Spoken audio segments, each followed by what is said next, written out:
여러분 안녕하세요. 진이유입니다. 사회초년생분들 혹은 돈 관리가 어려우신 분들은 월급 받으면은 이 통장들 다 어떻게 쪼개야 되지? 얼마나 소비하고 얼마나 저축하고 또 얼마나 투자해야 되는 걸까? 이런 것들 조금 어렵잖아요. 그래서 제가 오늘 완전 총정리를 한번 해드릴까 합니다. 이제 설명은 제가 쓰고 있는 통장이 총 8개인데 그 통장들이 어떤 성격을 지니고 있는지 먼저 설명을 해드리고, 그리고 그 각 통장별로 월급이 예를 들어 280만 원일 때 얼마씩 쪼개면 되는지에 대해서도 설명을 드릴 거고요. 그리고 마지막으로 본인의 투자 성향별로 어떻게 통장을 쪼개면 좋을지까지 설명드릴 예정입니다. 그러면 제가 같이 보면서 한번 설명을 드려볼게요. 자, 그러면 일단 먼저 제가 쓰는 통장들을 보여드리겠습니다. 짠!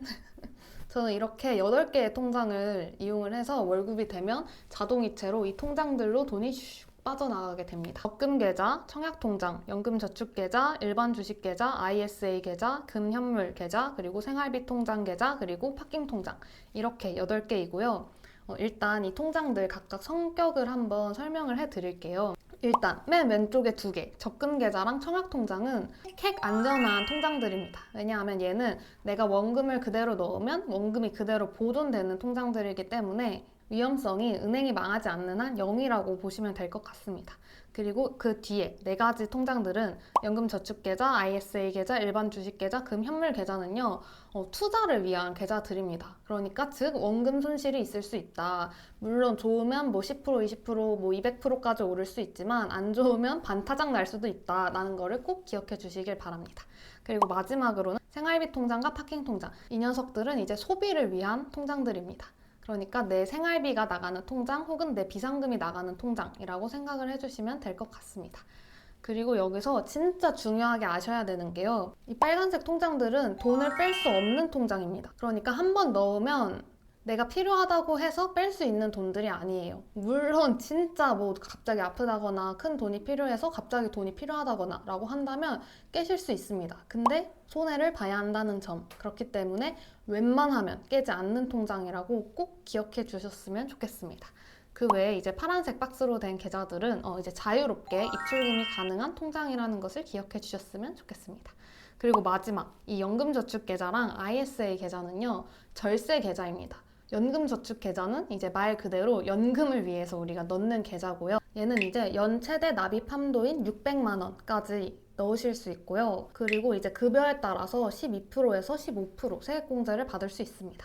그러니까 얘는 내가 600만 원 넣으면 연말정산 때 최대 15%를 환급받을 수 있다라고 생각해 주시면 될 것 같아요. 하지만 내가 넣었던 돈을 60대에 받아야 한다라는 특징이 있습니다. 그리고 이제 ISA 계좌는요, 이제 나라에서 너 국내 주식해, 그러면은 내가 세금 깎아줄게 라는 용도의 계좌입니다. 최소 3년 동안 보관을 해야 돼요. 돈을 넣으면 3년 동안은 못 뺍니다. 물론 뺄 수 있지만 세금 혜택을 받은 돈들을 이제 뱉어내고 돈을 빼셔야 합니다. 하지만 저희가 미국 주식이나 일반 주식을 하다 보면 세금을 꽤 많이 떼거든요. 근데 이거를 나라에서 대놓고 너 세금 깎아줄게 라고 하는 거니까 잘 이용해보면 너무너무 좋은 통장입니다. 그래서 정리를 하면 요 빨간색 박스에 있는 계좌들은 돈을 못 뺀다. 그리고 이 빨간색 박스에 분홍색 글씨로 적혀있는 통장들은 절세 계좌다. 내가 내는 세금을 아낄 수 있다. 마지막으로 파란색 박스의 통장들은 입출금이 자유롭다. 이렇게 기억을 해주시고 넘어가면 될 것 같습니다. 그러면 이제 통장 특징들 알았으니까 저희 회사에서 주는 월급 얼마나 넣어야 될지 한번 자세히 살펴보도록 하겠습니다. 회사에서 나한테 주는 실수령액이 280만 원이라고 가정을 하고 계산을 해볼게요. 월급 통장에 들어오면 이 통장들은 저는 다 자동이체를 시켜 놓습니다. 그래서 첫 번째로는 이제 생활비 통장으로 돈을 보냅니다. 저는 생활비를 이제 월에 100만 원 정도 이하로 잡고 생활을 하고 있는데요. 그리고 이 100만 원은 월세, 생활비, 그리고 고정비, 이 모든 것들을 다 합친 금액이 100만 원입니다. 만약에 내가 뭘 해도 내 고정비만 해도 100만 원이 넘는다 라고 하시는 분들은 돈을 아끼고 싶으시다면 고정비를 최소 60만 원까지 줄이시는 것을 이제 추천을 드립니다. 자, 그래서 월급 통장에서 생활비 통장으로 100만 원을 보내면 저희가 이 파란 글씨 180만 원이 남죠? 그러면은 이 180만 원을 또 이제 적금 계좌에 넣습니다. 저는 이 적금 계좌를 지금 신한은행에서 8%짜리 좀 고금리 적금을 들고 있어서 적금 계좌를 사용하고 있고, 여기서 이제 최대 납입할 수 있는 금액이 30만 원이라서 30만 원을 적금 계좌에 넣습니다. 자, 그렇게 적금 계좌에 30만 원 넣게 되면 이제 150만 원이 남겠죠. 그러면은 이 150만 원을 가지고 청약통장에 넣습니다. 근데 이 청약통장에서는 또 기억하셔야 하는 부분들이 있어요. 왜냐하면 이 청약을 내가 어떻게 이용을 할지에 대한 계획을 세우시고 돈을 넣으셔야 하는데요.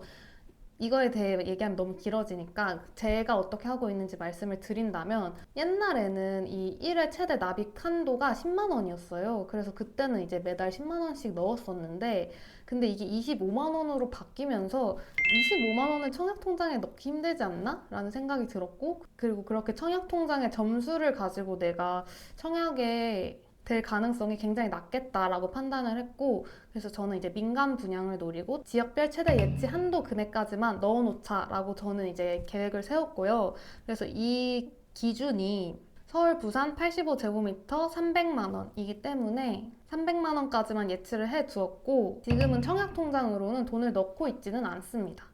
근데 이 300만 원을 나중에 내가 한 번에 넣으려면 돈이 없을 수 있으니까 이렇게 다달이 한 10만 원, 5만 원 정도 넣으시면 좋을 것 같아서 여기 이제 10만 원으로 잡아뒀습니다. 아, 그리고 이 청약통장은 내가 청약을 안 할 거라도 언젠가 쓸 수 있잖아요. 이때 중요한 게 또 청약통장 가입 기간이거든요. 그렇기 때문에 청약통장은 한시라도 빨리 만들어 주셨으면 좋겠습니다. 자, 그래서 청약통장에 10만 원 넣었으면, 자, 우리 이제 140만 원 남았어요. 그러면은 저는 이 140만 원을 비상금 통장인 파킹 통장으로 15만 원을 인출을 합니다. 그래서 이 통장은 뭐 경조사비, 주로 경조사비로 쓰이고 그 외에는 별로 사용하진 않습니다. 그래서 이렇게 15만 원씩 계속 넣고 최대 한도는 이제 100만 원까지만 저는 유지를 하고, 100만 원이 넘는다? 그러면은 다 투자하는 데 사용하고 있습니다. 자, 그래서 저희 파킹 통장까지 15만 원 넣었어요. 그러면은 그 다음으로는 연금저축 계좌에 10만 원을 넣습니다.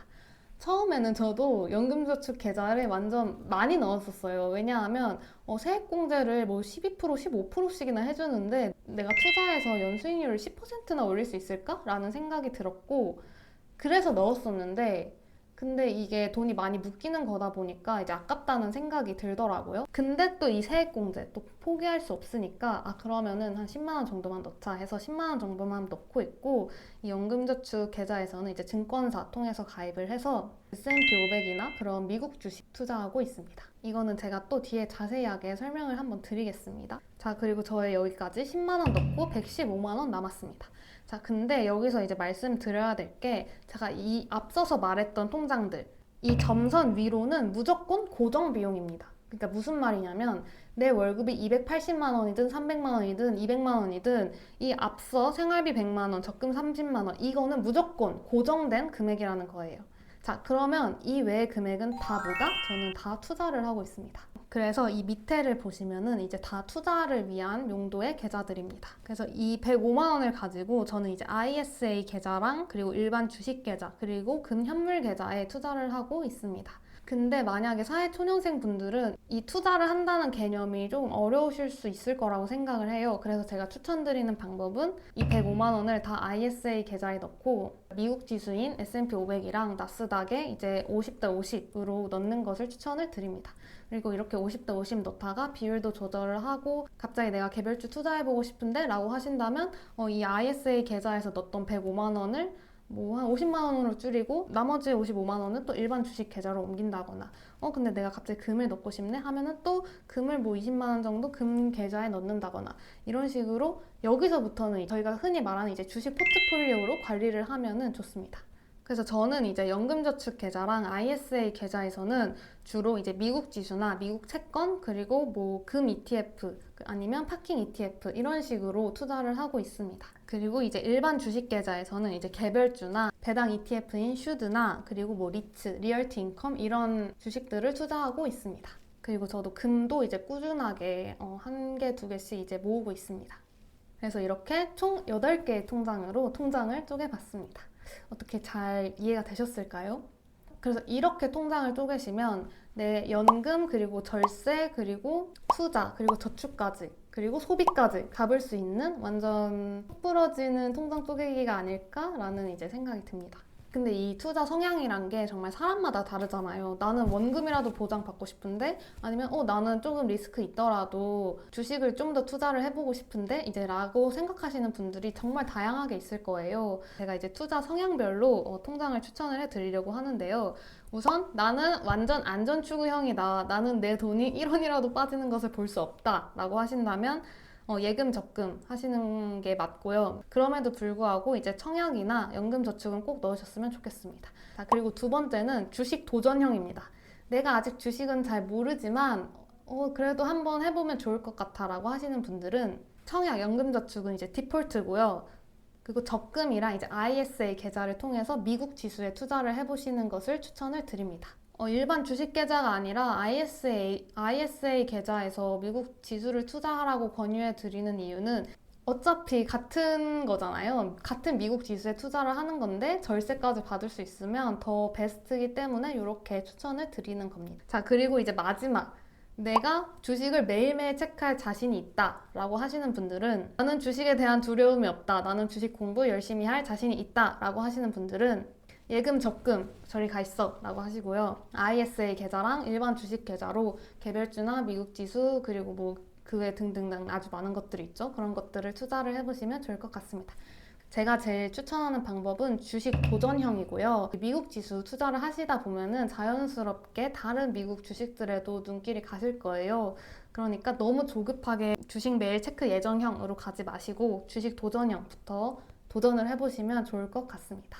이거 다 만들려면 저희 최소한 3달은 걸리잖아요. 한 개 만들면 2주 기다려야 되니까. 그러니까 바로 한번 자기가 없는 계좌부터 만들어 보시는 것을 추천을 드립니다. 아, 그리고 마지막으로 진짜 찐찐찐 마지막으로 제가 어떤 계좌를 쓰고 있는지까지 한번 얘기를 드려볼게요. 그래서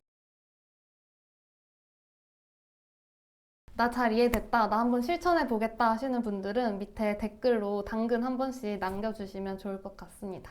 그래서 여러분 오늘도 영상 봐주셔서 너무 감사하고요. 이것만 지키시면 정말 반은 오신 겁니다.